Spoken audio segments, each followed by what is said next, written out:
If we accelerate the pace of moving to next-generation air traffic control, we can increase margins of safety sooner, reduce delays, lower carbon emissions, open up more capacity for competition, and provide a stable working environment for the agency's employees.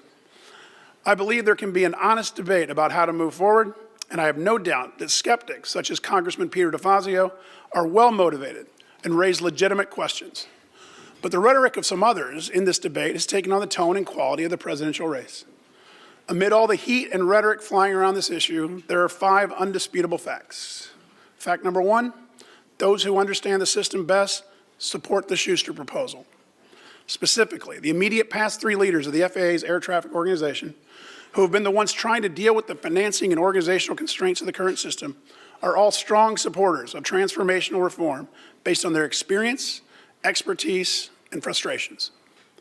Fact number 2, the organization representing the hardworking and highly skilled air traffic controllers supports this reform.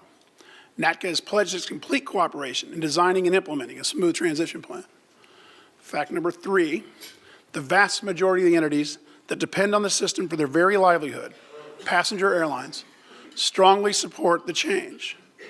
The one airline that prefers the status quo seems to be more interested in preserving a competitive advantage than improving commercial aviation for all Americans. The rest of us, large and small, new and old, global and national, all believe that this is hugely important for our nation. Fact number 4, support for this concept has been solidly bipartisan for more than 4 decades.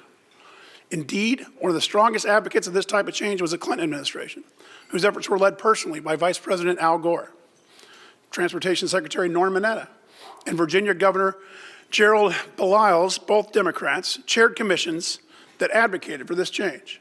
Many advocates of the current reform proposal are former government officials from both sides of the aisle. And fact number 5, there is simply nothing radical or unusual about this proposal. More than 50 other nations have moved to this concept in one form or another, some of them decades ago, and none of them have chosen to reverse course or opted to return to their previous systems.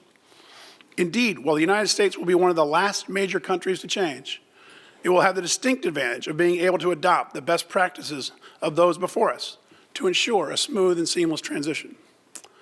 Now, all 5 of those points are indisputable and cannot be ignored.